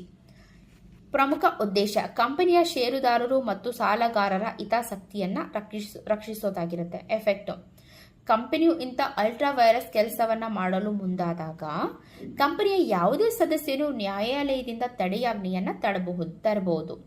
ಹೊರಗಿನವರು ಯಾರು ಇಂತಹ ಒಪ್ಪಂದಗಳ ಜಾರಿಗೆ ಕಂಪನಿ ಮೇಲೆ ಕೇಸ್ ಹಾಕೋದಕ್ಕೆ ಆಗೋದಿಲ್ಲ. Next section 6 act to override MOA, AOA etcetera. ಈ ಆಕ್ಟ್ನಲ್ಲಿ ಬೇರೆ ಕಡೆ ಸ್ಪಷ್ಟವಾಗಿ ಹೇಳದ ಹೊರತು ಅಂದರೆ save as otherwise expressly provided in this act. Company act ನಿಯಮ, ಕಂಪನಿಯ MOA, AOA, ಕಂಪ್ನಿ ಮಾಡಿಕೊಂಡಂತಹ ಒಪ್ಪಂದಗಳು, ಬೋರ್ಡ್ ಆಫ್ ಡೈರೆಕ್ಟರ್ ರೆಸಲ್ಯೂಷನ್ ಅಥವಾ ಸದಸ್ಯರ ರೆಸಲ್ಯೂಷನ್ಗಿಂತನೂ ಇದು ಮಿಗಿಲಾದದ್ದು. MOA, AOA ಒಪ್ಪಂದ ಅಥವಾ ರೆಸಲ್ಯೂಷನ್ನಲ್ಲಿರುವ ಯಾವುದೇ ನಿಯಮಗಳು ಈ ಕಾಯ್ದೆಗೆ ವಿರುದ್ಧವಾಗಿದ್ದರೆ ಅವುಗಳನ್ನು ಕಾನೂನುಬದ್ಧವಾಗಿ ವಾಯ್ಡ್ ಅಂತ ಪರಿಗಣಿಸಲಾಗುತ್ತೆ. Effect of memorandum and articles. Section 10 binding nature. MOA ಮತ್ತು AOA ಒಮ್ಮೆ ರಿಜಿಸ್ಟರ್ ಆದ ನಂತರ ಅವು ಈ ಕೆಳಗಿನವುಗಳನ್ನು ಪರಸ್ಪರ ಬದ್ಧನಾಗಿಸುತ್ತವೆ. ಅಂದರೆ ಮೆಂಬರ್ಸ್ ಟು ದ ಕಂಪನಿ, ಸದಸ್ಯರನ್ನ ಕಂಪನಿಗೆ, ಕಂಪನಿ ಟು ದ ಮೆಂಬರ್ಸ್, ಕಂಪನಿಯನ್ನ ಸದಸ್ಯರಿಗೆ, ಮೆಂಬರ್ಸ್ ಟು ಮೆಂಬರ್ಸ್, ಸದಸ್ಯರನ್ನ ಪರಸ್ಪರ ಸದಸ್ಯರಿಗೆ. ಪ್ರತಿಯೊಬ್ಬರು ಅದಕ್ಕೆ ಸಹಿ ಮಾಡ್ತಾರೆ. ಅಂದರೆ members to company, company to members, members to members, ಇಲ್ಲಿ ಪ್ರತಿಯೊಬ್ಬರು ಕೂಡ ಸೈನ್ ಮಾಡ್ತಾರೆ. ಹಾಗೆ MOA ಮತ್ತು AOA ನಿಯಮಗಳನ್ನು ಇಲ್ಲಿ ಪಾಲಿಸಬೇಕು. Death due to company. ಸದಸ್ಯರು ಕಂಪನಿಗೆ ನೀಡಬೇಕಾದ ಯಾವುದೇ ಹಣವು ಆಲ್ ಮನೀಸ್ ಪೇಯಬಲ್ ಒಪ್ಪಂದದ ಅಡಿಯಲ್ಲಿ ಅವರಿಗೆ ಬಾಕಿ ಇರುವ ಸಾಲ ಅಂತ ಪರಿಗಣಿಸಲಾಗುತ್ತೆ. ಫಾರ್ ಎಕ್ಸಾಂಪಲ್, ಕಂಪನಿಯ ಸದಸ್ಯರನ್ನ ಕಂಪನಿಯು ತನ್ನ ಸದಸ್ಯರಿಂದ ಕರೆಯನ್ನು ಅಂದರೆ ಕಾಲ್ಸ್ ಇನ್ ಅರಿಯನ್ ಸಾಮಾನ್ಯ ಸಾಲ ವಸೂಲಿ ಮಾಡುವಷ್ಟೇ ಬಲವಂತವಾಗಿ ವಸೂಲಿ ಮಾಡಬಹುದು. ಯಾವುದೇ ಆರ್ಟಿಕಲ್ ಕಂಪನಿ ಮತ್ತು ಮೂರನೇ ವ್ಯಕ್ತಿಯ ಥರ್ಡ್ ಪರ್ಸನ್ ನಡುವೆ ಒಪ್ಪಂದವನ್ನು ಇಲ್ಲಿ ಉಂಟು ಮಾಡೋದಿಲ್ಲ. ಆಲ್ಟ್ರೇಷನ್ ಇನ್ MOA. ಸೆಕ್ಷನ್ 13 ಕಂಪನಿಯು ತನ್ನ ಸದಸ್ಯರ ಅನುಮೋದನೆಯೊಂದಿಗೆ ಸ್ಪೆಷಲ್ ರೆಸಲ್ಯೂಷನ್ ಪಾಸ್ ಮಾಡೋದ್ರ ಮೂಲಕ MOAನ ನಿಯಮಗಳನ್ನ ತಿದ್ದುಪಡಿ ಮಾಡಬಹುದು. ಕಂಪನಿಯು ಈ ಸ್ಪೆಷಲ್ ರೆಸಲ್ಯೂಷನ್ನ ಕಾಪಿನ ROCಗೆ ಫೈಲ್ ಮಾಡಬೇಕು. Change in name class. ಇಲ್ಲಿ ವಾಲಂಟರಿಯಾಗಿ ಮಾಡ್ಬೋದು ಮತ್ತು ಕಂಪಲ್ಸರಿಯಾಗಿ ಮಾಡ್ಬೋದು. Voluntary change. ಸೆಕ್ಷನ್ 13 ಅಡಿಯಲ್ಲಿ ಸದಸ್ಯರಿಂದ ಸ್ಪೆಷಲ್ ರೆಸಲ್ಯೂಷನ್ ಪಾಸ್ ಮಾಡಬೇಕು. ಹಾಗೆ ಇಲ್ಲಿ CG ಅಪ್ರೂವಲ್ನ ಪಡಿಬೇಕು. ಹಾಗೆ SR ಕಾಪಿ ಮತ್ತು CG ಅಪ್ರೂವಲ್ ಕಾಪಿನ ROCಗೆ ಸಬ್ಮಿಟ್ ಮಾಡಬೇಕು. ROC ಹೊಸ ಹೆಸರನ್ನು ನೋಂದಾಯಿಸಿ INC 25 ಫಾರ್ಮ್ನಲ್ಲಿ ಹೊಸ ಫ್ರೆಶ್ ಸರ್ಟಿಫಿಕೇಟ್ ಆಫ್ ಇನ್ಕಾರ್ಪೊರೇಷನ್ ನೀಡುತ್ತೆ. Name reserve under section 4 subsection 5 class 2 with incorrect information. ತಪ್ಪು ಮಾಹಿತಿ ನೀಡಿ ಹೆಸರೇನಾದರೂ ರಿಸರ್ವ್ ಮಾಡಿದರೆ. ಕಂಪನಿ ಇನ್ನೂ ರಿಜಿಸ್ಟರ್ ಆಗದೆ ಇದ್ರೆ ಕಂಪನಿ ನಾಟ್ ಇನ್ಕಾರ್ಪೊರೇಟೆಡ್, ಇಲ್ಲಿ ರಿಸರ್ವ್ ಮಾಡಿದಂತಹ ಹೆಸರು ರದ್ದಾಗತ್ತೆ ಮತ್ತು ಅರ್ಜಿದಾರನಿಗೆ 1 ಲಕ್ಷದವರೆಗೆ ದಂಡವನ್ನು ವಿಧಿಸಲಾಗುತ್ತೆ. ಕಂಪನಿ ಈಗಾಗಲೇ ರಿಜಿಸ್ಟರ್ ಆಗಿದ್ರೆ, ಇನ್ಕಾರ್ಪೊರೇಟ್ ಆಗಿದ್ರೆ, ಕಂಪನಿಗೆ ಆಪರ್ಚುನಿಟಿ ಆಫ್ ಬೀಯಿಂಗ್ ಹರ್ಡ್ ನೀಡಿದ ನಂತರ ROC ಈ ಕೆಳಗಿನ ಕ್ರಮವನ್ನು ಕೈಗೊಳ್ಳುತ್ತೆ. ಆರ್ಡಿನರಿ ರೆಸಲ್ಯೂಷನ್ ಪಾಸ್ ಮಾಡೋದ್ರ ಮೂಲಕ 3 ತಿಂಗಳ ಒಳಗಾಗಿ ಹೆಸರನ್ನ ಬದಲಾಯಿಸುವುದಕ್ಕೆ ಆದೇಶಿಸುತ್ತೆ. ರಿಜಿಸ್ಟ್ರಾರ್ನಿಂದ ಕಂಪನಿಯ ಹೆಸರನ್ನ ತೆಗೆದುಹಾಕಬಹುದು ಅಥವಾ ಕಂಪನಿಯನ್ನ ಮುಚ್ಚೋದಕ್ಕೆ ಆದೇಶಿಸಬಹುದು. Compulsory change. ಸೆಕ್ಷನ್ 16 ಒಂದು ವೇಳೆ ಕಂಪನಿ ಈಗಾಗಲೇ ಇರುವ ಮತ್ತೊಂದು ಕಂಪನಿಯ ಹೆಸರನ್ನ ಹೋಲುವ ಅಥವಾ ರಿಜಿಸ್ಟರ್ಡ್ ಟ್ರೇಡ್ ಮಾರ್ಕ್ ಹೊಂದಿರುವ ಹೆಸರಿನೊಂದಿಗೆ ರಿಜಿಸ್ಟರ್ ಆಗಿದ್ರೆ, CG ಸ್ವಯಂ ಪ್ರೇರಿತವಾಗಿ ಸ್ಯೂಮೋಟೋ ಆದೇಶಿಸಿದ್ರೆ, ಕಂಪನಿಯು ಆರ್ಡಿನರಿ ರೆಸಲ್ಯೂಷನ್ ಪಾಸ್ ಮಾಡೋದ್ರ ಮೂಲಕ 3 ತಿಂಗಳ ಒಳಗಾಗಿ ತನ್ನ ಹೆಸರನ್ನ ಬದಲಾಯಿಸ್ಕೋಬೇಕು. ಟ್ರೇಡ್ ಮಾರ್ಕ್ ಮಾಲೀಕರು ಏನಾದರೂ ಅರ್ಜಿ ಸಲ್ಲಿಸಿದ್ರೆ, ಕಂಪನಿ ರಿಜಿಸ್ಟರ್ ಆಗಿ 3 ವರ್ಷದ ಒಳಗೆ ಸೆಂಟ್ರಲ್ ಗವರ್ಮೆಂಟ್ಗೆ ಅರ್ಜಿ ಸಲ್ಲಿಸಬೇಕು. ಅದಾದ ನಂತರ CGಯು ಕಂಪನಿಗೆ ಆರ್ಡಿನರಿ ರೆಸಲ್ಯೂಷನ್ ಪಾಸ್ ಮಾಡೋದ್ರ ಮೂಲಕ 3 ತಿಂಗಳ ಒಳಗಾಗಿ ಹೆಸರು ಬದಲಾಯಿಸಬೇಕು ಅಂತ ಆದೇಶನ ನೀಡುತ್ತೆ. ಕಂಪನಿ ವಿಫಲವಾದರೆ ಕೇಂದ್ರ ಸರ್ಕಾರವೇ ಕಂಪನಿಗೆ ಒಂದು ಹೊಸ ಹೆಸರನ್ನು ಅಲಾಟ್ ಮಾಡುತ್ತೆ. Change in register office. ಕಂಪನಿಯ ರಿಜಿಸ್ಟರ್ ಆಫೀಸ್ ಬದಲಾಯಿಸಿಕೊಳ್ಳುವಂತಹ ಪ್ರಕ್ರಿಯೆಯನ್ನು ನಾವಿವಾಗ ತಿಳ್ಕೊಂತ ಹೋಗೋಣ. No change in state. ರಾಜ್ಯ ಬದಲಾಗದೆ ಇದ್ದಾಗ section 12 within same city town village ಆಗಿದ್ರೆ ಇಲ್ಲಿ ಕೇವಲ ಬೋರ್ಡ್ ರೆಸಲ್ಯೂಷನ್ ಸಾಕಾಗತ್ತೆ. 30 ದಿನಗಳ ಒಳಗಾಗಿ ROCಗೆ ನೀಡಬೇಕು. ಹಾಗೆ outside local limits of city town village ಇಲ್ಲಿ ಸ್ಪೆಷಲ್ ರೆಸಲ್ಯೂಷನ್ ಪಾಸ್ ಮಾಡಬೇಕು. 30 ದಿನಗಳ ಒಳಗಾಗಿ ROCಗೆ ನೋಟಿಸ್ನ ನೀಡಬೇಕು. Same state but change in ROC board resolution plus special resolution pass ಮಾಡಬೇಕು. ರೀಜನಲ್ ಡೈರೆಕ್ಟರ್ ಅಪ್ರೂವಲ್ನ ಪಡಿಬೇಕು. ಅರ್ಜಿ ಸ್ವೀಕರಿಸಿದ 30 ದಿನದ ಒಳಗಾಗಿ ರೀಜನಲ್ ಡೈರೆಕ್ಟರ್ ತನ್ನ ನಿರ್ಧಾರವನ್ನು ತಿಳಿಸಬೇಕು. ಕಂಪನಿ ಆ ಆದೇಶದ ಕಾಪಿನ 60 ದಿನಗಳ ಒಳಗಾಗಿ ROCಗೆ ಸಲ್ಲಿಸಬೇಕು. ROC ಅದನ್ನು ದಾಖಲಿಸಿಕೊಂಡು 30 ದಿನಗಳ ಒಳಗಾಗಿ ಸರ್ಟಿಫೈ ಮಾಡಬೇಕು. ಚೇಂಜ್ ಇನ್ ಸ್ಟೇಟ್, ಒಂದು ರಾಜ್ಯದಿಂದ ಮತ್ತೊಂದು ರಾಜ್ಯಕ್ಕೆ ಬದಲಾವಣೆ ಆದರೆ section 13 board resolution plus special resolution pass ಮಾಡಬೇಕು. ಇಲ್ಲಿ ಸೆಂಟ್ರಲ್ ಗವರ್ಮೆಂಟ್ ಅಪ್ರೂವಲ್ ಪಡಿಬೇಕು. ಅದನ್ನು ಡೆಲಿಗೇಟ್ ಟು RD. ಕಂಪನಿಯು ಎರಡೂ ರಾಜ್ಯದ ROCಗೆ ನೀಡಬೇಕು. ಹೊಸ ರಾಜ್ಯದ ROC ಹೊಸ ಫ್ರೆಶ್ ಕಂಪನಿ ಸರ್ಟಿಫಿಕೇಟ್ ಆಫ್ ಇನ್ಕಾರ್ಪೊರೇಷನ್ನ ROC ನೀಡುತ್ತೆ.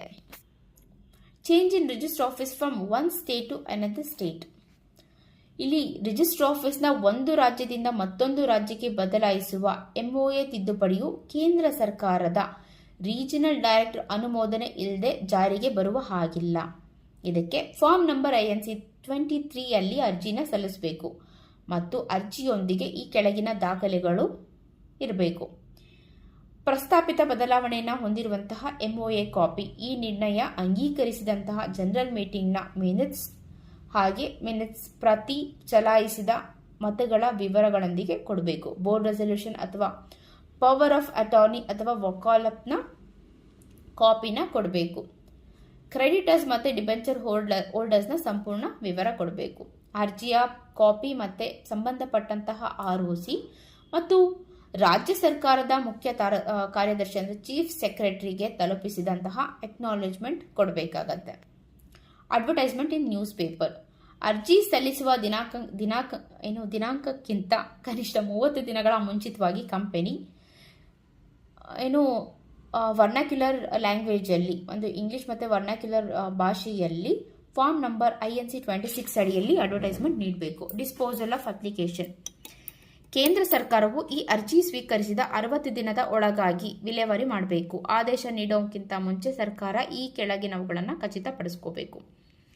ಕ್ರೆಡಿಟರ್ಸ್, ಡಿಬೆಂಚರ್ ಹೋಲ್ಡರ್ನ ಒಪ್ಪಿಗೆ ಇದೆಯಾ ಅಂತ, ಮತ್ತು ಕಂಪನಿ ತನ್ನ ಎಲ್ಲ ಸಾಲ ಮತ್ತು ಬಾಧ್ಯತೆಗಳನ್ನ ತೀರಿಸೋದಕ್ಕೆ ಸೂಕ್ತ ವ್ಯವಸ್ಥೆನ ಮಾಡಿಕೊಂಡಿದ್ಯಾ, ಅದಕ್ಕೆ ತಕ್ಕ ಭದ್ರತೆ ನೀಡಿದ್ಯಾ ಅಂತ ನೋಡಬೇಕು. RD ಆದೇಶದ ಪ್ರಮಾಣೀಕೃತ ಪ್ರತಿನ ಕಂಪನಿ 30 ದಿನದ ಒಳಗಾಗಿ ಎರಡೂ ರಾಜ್ಯದ ROCಗೆ ಫಾರ್ಮ್ ನಂಬರ್ INC 28 ಸಲ್ಲಿಸಬೇಕು. ಹೊಸ ರಾಜ್ಯದ ROC ಬದಲಾವಣೆಯನ್ನು ದಾಖಲಿಸಿಕೊಂಡು ಫ್ರೆಶ್ ಸರ್ಟಿಫಿಕೇಟ್ ಆಫ್ ಇನ್ಕಾರ್ಪೊರೇಷನ್ನ ನೀಡುತ್ತೆ. Change in object clause, company ಸಾರ್ವಜನಿಕರಿಂದ ಸಂಗ್ರಹಿಸಿದಂಥ ಹಣದಲ್ಲಿ ಇನ್ನೂ ಬಳಸದ ಹಣ ಇದ್ದರೆ unutilised money raised from public, special ರೆಸಲ್ಯೂಷನ್ನ ಕಡ್ಡಾಯವಾಗಿ ಪೋಸ್ಟಲ್ ಬ್ಯಾಲೆಟ್ ಮೂಲಕನೇ ಪಾಸ್ ಮಾಡಬೇಕು. ರೆಸಲ್ಯೂಷನ್ನ ವಿವರಗಳನ್ನು 2 ಪತ್ರಿಕೆಗಳಲ್ಲಿ ಇಂಗ್ಲಿಷ್ ಮತ್ತು ವರ್ನಾಕ್ಯುಲರ್ ಲ್ಯಾಂಗ್ವೇಜ್ನಲ್ಲಿ ಪ್ರಕಟಿಸಬೇಕು ಮತ್ತು ಕಂಪನಿ ವೆಬ್ಸೈಟ್ನಲ್ಲೂ ಹಾಕಬೇಕು. ಕಾರಣದೊಂದಿಗೆ ಈ ಬದಲಾವಣೆಗೆ ಒಪ್ಪದ ಶೇರ್ ಹೋಲ್ಡರ್ಗೆ, ಡಿಸೆಂಡಿಂಗ್ ಶೇರ್ ಹೋಲ್ಡರ್ಸ್ಗೆ ಕಂಪನಿಯಿಂದ ಹೊರ ಹೋಗಲು exit opportunity has per SEBI regulation ನೀಡಬೇಕು. ಇತರ ಎಲ್ಲ ಸಂದರ್ಭಗಳಲ್ಲಿ ಕೇವಲ ಸ್ಪೆಷಲ್ ರೆಸಲ್ಯೂಷನ್ ಪಾಸ್ ಮಾಡಿದ್ರೆ, ಅಂದರೆ ಇದನ್ನು ಬಿಟ್ಟು ಬೇರೆ ಸಿಚುವೇಶನ್ ಆದರೆ, ಅದರ್ ಕೇಸಸ್ ಆದರೆ ಸ್ಪೆಷಲ್ ರೆಸಲ್ಯೂಷನ್ ಪಾಸ್ ಮಾಡಿದ್ರೆ ಸಾಕು. ನೋಟಿಷಲ್ contain, ನೋಟಿಸಲ್ಲಿ ಏನೇನಿರಬೇಕಂದ್ರೆ total money received, total money utilised, unutilized amount, particular of proposed alteration, justification of alteration, amount proposed to be utilized, estimated financial impact, ಮತ್ತು ಸದಸ್ಯರಿರುವಂತಹ ಸರಿಯಾದ ನಿರ್ಧಾರ ತೆಗೆದುಕೊಳ್ಳೋದಕ್ಕೆ ಅಗತ್ಯವಿರುವಂತಹ ಮಾಹಿತಿ, ನೋಟಿಸ್ನ ಕಾಪಿ ದೊರೆಯುವಂತಹ ಸ್ಥಳದ ವಿವರ, ಪತ್ರಿಕೆ ಮತ್ತು ವೆಬ್ಸೈಟ್ನಲ್ಲಿ ಜಾಹೀರಾತು ನೀಡಿದಂತಹ ವಿವರನ ಕೊಡಬೇಕು. ಆಲ್ಟ್ರೇಷನ್ ಆಫ್ MOA ಸೆಕ್ಷನ್ 14, ಇಲ್ಲಿ ಸದಸ್ಯರ ಸಾಮಾನ್ಯ ಸಭೆಯಲ್ಲಿ ಸ್ಪೆಷಲ್ ರೆಸಲ್ಯೂಷನ್ ಪಾಸ್ ಮಾಡೋದ್ರ ಮೂಲಕ ಕಂಪನಿ ತನ್ನ AOAಯನ್ನು ಬದಲಾಯಿಸಬಹುದು. AOA ಬದಲಾವಣೆಯು ಕಂಪನಿಯ ವಿಧದ ಪರಿವರ್ತನೆಯನ್ನು ಒಳಗೊಂಡಿರಬಹುದು. ಪ್ರೈವೇಟ್ ಕಂಪನಿ ಟು ಪಬ್ಲಿಕ್ ಕಂಪನಿಯಾಗಿ ಪರಿವರ್ತನೆ, ಪಬ್ಲಿಕ್ ಇಂದ ಪ್ರೈವೇಟ್ ಕಂಪನಿ ಆಗಿ ಪರಿವರ್ತನೆ, ಇದಕ್ಕೆ CG ಅಪ್ರೂವಲ್ ಅಥವಾ RDಯ ಅಪ್ರೂವಲ್ ಬೇಕು. SR ಪಾಸ್ ಮಾಡಿದ 60 ದಿನದ ಒಳಗಾಗಿ ಫಾರ್ಮ್ RD1 ಅರ್ಜಿನ ಸಲ್ಲಿಸಬೇಕು. ಒಂದು ವೇಳೆ ಪ್ರೈವೇಟ್ ಕಂಪನಿ ತನ್ನ ಆರ್ಟಿಕಲ್ನ ನಿಬಂಧನೆ ತೆಗೆದು ಹಾಕಿದ್ರೆ ಅಂತಹ ಬದಲಾವಣೆಯ ದಿನಾಂಕದಿಂದ ಅದು ಪ್ರೈವೇಟ್ ಕಂಪನಿಯಾಗಿ ಉಳಿಯೋದಿಲ್ಲ. ಬದಲಾವಣೆ ಮಾಡಿದ AOA ಪ್ರತಿನ ಅಂದರೆ AOA ಕಾಪಿನ ಮತ್ತು SR ಕಾಪಿನ CG ಅನುಮೋದನೆಯ ಪ್ರತಿಯೊಂದಿಗೆ ಅಂದರೆ ಕಾಪಿಯೊಂದಿಗೆ 15 ದಿನಗಳ ಒಳಗಾಗಿ ROCಗೆ ಸಬ್ಮಿಟ್ ಮಾಡಬೇಕು. ರಿಜಿಸ್ಟರ್ ಆದ ನಂತರ ಈ ಬದಲಾವಣೆಯ ಮೂಲ ಆರ್ಟಿಕಲ್ನಷ್ಟೇ ಮಾನ್ಯತೆ ಪಡೆಯುತ್ತೆ. Alteration to be noted in every copy. Section 15. MOA ಮತ್ತು AOA ಮಾಡಿದಂತಹ ಪ್ರತಿಯೊಂದು ತಿದ್ದುಪಡಿಯನ್ನು ಕಂಪನಿ ಇಶ್ಯೂ ಮಾಡುವಂತಹ ಪ್ರತಿಯೊಂದು ಕಾಪಿಯಲ್ಲೂ ನಮೂದಿಸಬೇಕು. ಒಂದು ವೇಳೆ ತಿದ್ದುಪಡಿ ಮಾಡದಂತಹ ಪ್ರತಿಗಳನ್ನು ಇಶ್ಯೂ ಮಾಡಿದ್ರೆ ಕಂಪನಿ ಮತ್ತು ತಪ್ಪಿತಸ್ಥ ಅಧಿಕಾರಿಗಳಿಗೆ 1,000 ದಂಡ ವಿಧಿಸಲಾಗುತ್ತೆ. Copies of MOA AOA to be given to members. Section 17 ಯಾರಾದರೂ ಸದಸ್ಯರು ವಿನಂತಿ ಮಾಡಿದ್ರೆ ಕಂಪನಿಯು ಫೀ ಪೇ ಮಾಡಿದ 7 ದಿನದ ಒಳಗಾಗಿ ಕೆಳಗಿನ ಕಾಪಿಗಳನ್ನ ಅಂದರೆ ಡಾಕ್ಯುಮೆಂಟ್ ಕಾಪಿನ ನೀಡಬಹುದು. ಸೊ AOA MOA ಮತ್ತು ಸೆಕ್ಷನ್ 117(1) ಸೆಕ್ಷನ್ 117 ಸಬ್ಸೆಕ್ಷನ್ 1ರ ಅಡಿಯ ಒಪ್ಪಂದ ಮತ್ತು ನಿರ್ಣಯಗಳು. ಈ ನಿಯಮ ಉಲ್ಲಂಘಿಸಿದರೆ ಕಂಪನಿ ಮತ್ತು ತಪ್ಪಿತಸ್ಥ ಅಧಿಕಾರಿಗೆ ದಿನಕ್ಕೆ 1,000ದಿಂದ 1,00,000ವರೆಗೆ ದಂಡವನ್ನು ವಿಧಿಸಲಾಗುತ್ತೆ. Register office of company section 12 general rules. Company register ಆದ 30 ದಿನದ ಒಳಗಾಗಿ ಕಂಪನಿಯ ಪತ್ರ ವ್ಯವಹಾರ ಮತ್ತು ನೋಟಿಸ್ನ ಸ್ವೀಕರಿಸಲು ಅರ್ಹವಾದಂತಹ ರಿಜಿಸ್ಟರ್ ಆಫೀಸ್ನ ಹೊಂದಿರಬೇಕು. ಕಂಪನಿಯ ರಿಜಿಸ್ಟರ್ ಆಫೀಸ್ ಸ್ಥಾಪನೆಯಾದ ದೃಢೀಕರಣ ವರದಿಯನ್ನ ವೆರಿಫಿಕೇಶನ್ ರಿಪೋರ್ಟ್ ನೋಂದಣಿಯಾದ 30 ದಿನದ ಒಳಗಾಗಿ ROCಗೆ ಸಲ್ಲಿಸಬೇಕು. ಕಚೇರಿಯ ವಿಳಾಸ ಬದಲಾವಣೆ ವಿವರಗಳನ್ನು ಚಾರ್ಟ್ನಲ್ಲಿ ವಿವರಿಸಿದಂತೆ ಸಲ್ಲಿಸಬೇಕು. Labelling of company. ಪ್ರತಿಯೊಂದು ಕಂಪನಿಯು ತನ್ನ ಹೆಸರು ಮತ್ತು ರಿಜಿಸ್ಟರ್ ಅಡ್ರೆಸ್ ಪ್ರತಿಯೊಂದು ವ್ಯಾಪಾರ ಸ್ಥಳದ ಹೊರಗೆ ಎದ್ದು ಕಾಣುವಂತೆ ಪ್ರಾದೇಶಿಕ ಭಾಷೆ ಅಂದರೆ ವರ್ನಾಕ್ಯುಲರ್ ಭಾಷೆ ಮತ್ತು ಇಂಗ್ಲಿಷ್ ಭಾಷೆಯಲ್ಲಿ ಪ್ರದರ್ಶಿಸಬೇಕು. ತನ್ನ ಕಾಮನ್ ಸೀಲ್ ಇದ್ರೆ ಅದರ ಹೆಸರು ಮೇಲೆ ಕೆತ್ತಿರಬೇಕು. ಹಾಗೆ ತನ್ನ ವ್ಯಾಪಾರದ ಲೆಟರ್ಸು, ಬಿಲ್ಸು ಮತ್ತು ಲೆಟರ್ ಹೆಡ್ಸು ಅಧಿಕೃತ ಪ್ರಕಟಣೆಗಳಲ್ಲಿ name, register office address, CIN number, telephone, fax number, email, ವೆಬ್ಸೈಟ್ನ ಮುದ್ರಿಸಿರಬೇಕು. ಹುಂಡಿಗಳು, ಪ್ರಾಮಿಸರಿ ನೋಟ್ಗಳು, ಬಿಲ್ ಆಫ್ ಎಕ್ಸ್ಚೇಂಜ್ ಮೇಲೆ ಹೆಸರು ಮುದ್ರಿಸಿರಬೇಕು. ನೋಟು ಕಳೆದ 2 ವರ್ಷದಲ್ಲಿ ಹೆಸರು ಬದಲಾವಣೆಯಾಗಿದ್ದರೆ ಹಳೆ ಹೆಸರನ್ನು ಸಹ ಜೊತೆಯಲ್ಲಿ ಪ್ರಿಂಟ್ ಮಾಡಿಸಿರಬೇಕು. OPC ಆದರೆ 1% ಕಂಪನಿ ಅಂತ ಹೆಸರಿನ ಬ್ರಾಕೆಟ್ ಕೆಳಗೆ ನಮೂದಿಸಬೇಕು. ಈ ನಿಯಮವನ್ನು ಪಾಲಿಸದಿದ್ರೆ ದಿನಕ್ಕೆ 1,000ದಿಂದ ಗರಿಷ್ಠ 1,00,000ವರೆಗೆ ದಂಡವನ್ನು ವಿಧಿಸಲಾಗುತ್ತೆ. Physical verification. ಒಂದು ವೇಳೆ ಕಂಪನಿಯು ಯಾವುದೇ ವ್ಯವಹಾರ ನಡೆಸ್ತಿಲ್ಲ ಅಂತ ನಂಬೋದಕ್ಕೆ ROCಗೆ ಸೂಕ್ತ ಕಾರಣಗಳಿದ್ರೆ ROCಯು ಫಿಸಿಕಲ್ ತಪಾಸಣೆ ಮಾಡಿ ಕಂಪನಿ ಹೆಸರನ್ನ ತೆಗೆದುಹಾಕೋದಕ್ಕೆ ಕ್ರಮನ ಕೈಗೊಳ್ಳಬಹುದು. Commencement of business section 10A. ಷೇರು ಬಂಡವಾಳ ಹೊಂದಿರುವ ಯಾವುದೇ ಕಂಪನಿಯು ತನ್ನ ಬಿಸ್ನೆಸ್ ಆರಂಭಿಸೋದಕ್ಕಿಂತ ಮುಂಚೆ ಅಥವಾ ಸಾಲ ಪಡೆಯೋದಕ್ಕಿಂತ ಮುಂಚೆ ಅಧಿಕಾರವನ್ನು ಬಳಸೋದಕ್ಕಿಂತ ಮುಂಚೆ ಈ ಕೆಳಗಿನ ನಿಯಮಗಳನ್ನ ಪಾಲಿಸಬೇಕು. Declaration INC 20A. Company register ಆದ 180 ಡೇಸ್ ಒಳಗೆ ಡೈರೆಕ್ಟರ್ ROCಗೆ ಒಂದು ಡಿಕ್ಲರೇಷನ್ನ ಕೊಡಬೇಕು. ಏನು ಅಂದರೆ ಡಿಕ್ಲರೇಷನ್ ಕಾಪಿ. ಅದರಲ್ಲಿ MOAಗೆ ಸಹಿ ಮಾಡಿದಂಥ ಪ್ರತಿಯೊಬ್ಬ ಮೆಂಬರ್ ಪ್ರತಿಯೊಬ್ಬ ಸಬ್ಸ್ಕ್ರೈಬರು ಕೂಡ ತಾನು ಒಪ್ಪಿಕೊಂಡ ಷೇರುಗಳ ಹಣವನ್ನು ಪಾವತಿಸಿದ್ದಾನೆ ಅಂತ ತಿಳಿಸಬೇಕು. ಇದನ್ನ CS ಕಾಸ್ಟ್ ಅಕೌಂಟೆಂಟ್ ಯಾರು ಬೇಕಾದರೂ ದೃಢೀಕರಿಸಬಹುದು. ಕಂಪನಿಯು ಸೆಕ್ಷನ್ 12 ಸಬ್ಸೆಕ್ಷನ್ 2 ಅಡಿಯಲ್ಲಿ ಕಂಪನಿಯ ಆಫೀಸ್ ಸ್ಥಾಪನೆಯಾದ ದೃಢೀಕರಣ ವರದಿಯನ್ನ ಫೈಲ್ ಮಾಡಿರಬೇಕು. ಈ ನಿಯಮ ಉಲ್ಲಂಘಿಸಿದ್ರೆ ಕಂಪನಿಗೆ 50,000 ಮತ್ತೆ ತಪ್ಪಿತಸ್ಥ ಅಧಿಕಾರಿಗೆ ದಿನಕ್ಕೆ 1,000 ದಂಡ ವಿಧಿಸಲಾಗುತ್ತೆ. 180 ದಿನದ ಒಳಗಾಗಿ ಡಿಕ್ಲರೇಷನ್ ಪತ್ರ ಸಲ್ಲಿಕೆ ಆಗದೆ ಇದ್ರೆ ಕಂಪನಿ ವ್ಯವಹಾರ ನಡೆಸ್ತಾ ಇಲ್ಲ ಅಂತ ತಿಳಿದು ಬಂದ್ರೆ ROC ಕಂಪನಿನ ರದ್ದು ಮಾಡಬಹುದು. Conversion of companies already registered section 18. ಈಗಾಗಲೇ ರಿಜಿಸ್ಟರ್ ಆಗಿರುವಂತಹ ಯಾವುದೇ ಕ್ಲಾಸ್ನ ಕಂಪನಿಯು ತನ್ನ MOA ಮತ್ತು AOA ಬದಲಾವಣೆ ಮಾಡುವ ಮೂಲಕ ಬೇರೆ ಕ್ಲಾಸ್ ಕಂಪನಿಯಾಗಿ ಪರಿವರ್ತನೆ ಹೊಂದಬಹುದು. ಪರಿವರ್ತನೆಗಾಗಿ ಕಂಪನಿ ಅರ್ಜಿ ಸಲ್ಲಿಸಬೇಕು. ROC ನಿಯಮಗಳು ಪಾಲನೆಯಾಗದೇ ಇರೋದನ್ನ ಖಚಿತಪಡಿಸಿಕೊಂಡು ಹಳೆ ರಿಜಿಸ್ಟರ್ನ ರದ್ದುಗೊಳಿಸಿ ಹೊಸ ಫ್ರೆಶ್ ಸರ್ಟಿಫಿಕೇಟ್ ಆಫ್ ಇನ್ಕಾರ್ಪೊರೇಷನ್ ನೀಡುತ್ತೆ. ಈ ಪರಿವರ್ತನೆಯು ಕಂಪನಿಯು ಪರಿವರ್ತನೆಗೆ ಮುನ್ನ ಮಾಡಿಕೊಂಡಂತಹ ಯಾವುದೇ ಸಾಲ, ಬಾಧ್ಯತೆ ಅಥವಾ ಒಪ್ಪಂದದ ಮೇಲೆ ಪ್ರಭಾವ ಬೀರೋದಿಲ್ಲ. Subsidiary company not to hold shares in holding company section 19. ಯಾವುದೇ ಸಬ್ಸಿಡಿಯರಿ ಕಂಪನಿಯು ತನ್ನ ಹೋಲ್ಡಿಂಗ್ ಕಂಪನಿಯ ಶೇರ್ಗಳನ್ನ ಹೊಂದುವಂತಿಲ್ಲ ಮತ್ತು ಹೋಲ್ಡಿಂಗ್ ಕಂಪನಿಯು ಅಂತಹ ಶೇರ್ಗಳನ್ನ ಸಬ್ಸಿಡಿಯರಿಗೆ ಅಲಾಟ್ ಮಾಡುವಂತಿಲ್ಲ, ಟ್ರಾನ್ಸ್ಫರ್ ಮಾಡುವಂತಿಲ್ಲ. ಅಂತಹ ಯಾವುದೇ ಅಲಾಟ್ಮೆಂಟು ಇಲ್ಲಿ ಇಶ್ಯೂ ಆಗಿದ್ರೆ ಶೂನ್ಯ ಆಗುತ್ತೆ, ವಾಯ್ಡ್ ಆಗುತ್ತೆ. ಎಕ್ಸೆಪ್ಷನ್ಸ್. ಕೆಳಗಿನ 3 ಸಂದರ್ಭದಲ್ಲಿ ಸಬ್ಸಿಡಿಯರಿ ಕಂಪನಿಯು ಶೇರ್ನ ಹೊಂದಬಹುದು. ಸಬ್ಸಿಡಿಯರಿ ಕಂಪನಿಯು ಮರಣ ಹೊಂದಿದ ಸದಸ್ಯನ ಅಂದರೆ ಲೀಗಲ್ ರೆಪ್ರೆಸೆಂಟೇಟಿವ್ ಆಗಿ ಶೇರ್ ಹೊಂದಿದ್ರೆ, ಸಬ್ಸಿಡಿಯರಿ ಕಂಪನಿಯು ಆಸ್ ಎ ಟ್ರಸ್ಟಿ ಆಗಿ ಶೇರ್ ಹೊಂದಿದ್ರೆ, ಸಬ್ಸಿಡಿಯರಿ ಕಂಪನಿಯು ಆ ಹೋಲ್ಡಿಂಗ್ ಕಂಪನಿಯ ಸಬ್ಸಿಡಿಯರಿ ಆಗೋದಕ್ಕಿಂತ ಮುಂಚೆ ಷೇರುದಾರನಾಗಿದ್ದರೆ, ಅಂದರೆ before it became subsidiary shares ಇದ್ರೆ, ಮತದಾನದ ಹಕ್ಕು ವೋಟಿಂಗ್ ರೈಟ್ಸ್ ಅಂದರೆ ಮೇಲಿನ ಫಸ್ಟ್ 2 ಪಾಯಿಂಟ್ ಸಂದರ್ಭದಲ್ಲಿ ಸಬ್ಸಿಡಿಯರಿ ಕಂಪನಿಗೆ ಮೀಟಿಂಗ್ನಲ್ಲಿ ಮತ ಹಾಕುವ ಹಕ್ಕಿರುತ್ತೆ. ಆದರೆ before it became subsidiary point ಇದೆಯಲ್ಲ, ಇದಕ್ಕೆ ರೈಟ್ ಟು ವೋಟ್ ಇರೋದಿಲ್ಲ. Service of document section 20. ಕಂಪನಿಗೆ ಅಥವಾ ಅಧಿಕಾರಿಗೆ ದಾಖಲೆ ತಲುಪಿಸುವುದು. ಕಂಪನಿಯ ಅಧಿಕೃತ ಆಫೀಸ್ ರಿಜಿಸ್ಟರ್ ಆಫೀಸ್ಗೆ ಈ ಕೆಳಗಿನ ಮೂಲಕ ಡಾಕ್ಯುಮೆಂಟ್ಸ್ನ ಕಳಿಸ್ಬೋದು. Register post, speed post, courier service, living it at register office ಅಂದರೆ ಕಚೇರಿಯಲ್ಲಿಯೇ ಖುದ್ದಾಗಿ ನೀಡುವುದು.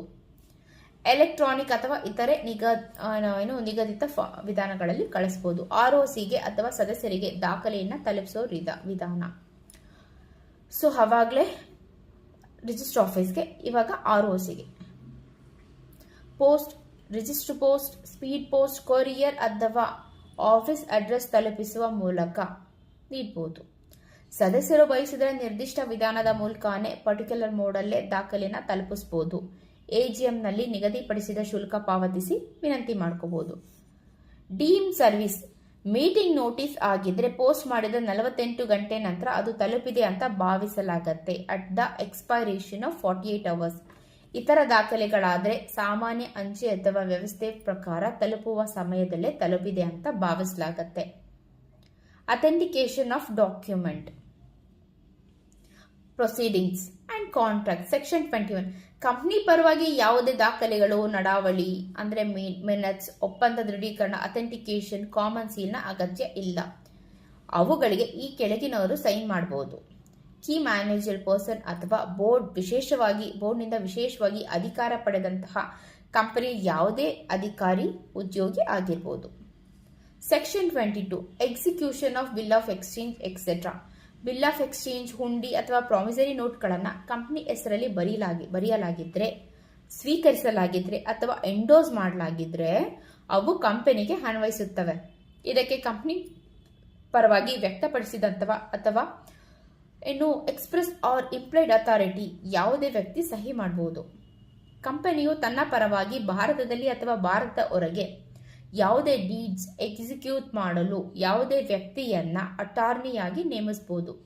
ಕಂಪನಿಗೆ ಕಾಮನ್ ಸೀಲ್ ಇದ್ದರೆ, ಕಾಮನ್ ಸೀಲ್ ಅಡಿಯಲ್ಲಿ ಲಿಖಿತ ಅಧಿಕಾರ ನೀಡಬೇಕು. Authorised in writing under its common seal.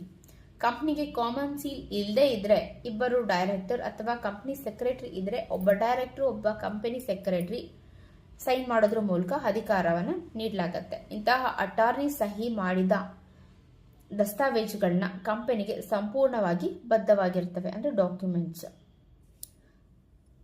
So ಇಲ್ಲಿಗೆ ಚಾಪ್ಟರ್ 2 ಕಂಪ್ಲೀಟ್ ಆಗಿದೆ. Within 40 minutes chapter 2 all the points ನಾವಿಲ್ಲಿ ಕವರ್ ಮಾಡಿದ್ದೀವಿ. ಸೊ ಹೀಗೆ ಕ್ವಿಕ್ ರಿವಿಷನ್ಗೆ ಬೇರೆ ಯಾವ ಚಾಪ್ಟರ್ನ ನಾವು ಕ್ವಿಕ್ ಆಗಿ ರಿವಿಷನ್ ಮಾಡಬೇಕಂತ ಕಮೆಂಟ್ ಬಾಕ್ಸ್ನಲ್ಲಿ ತಿಳಿಸಿ. ಹಾಗೆ ಈ ಚಾನಲ್ನ ಸಪೋರ್ಟ್ ಮಾಡ್ತಾ ಇದ್ದೀವಿ. Thank you.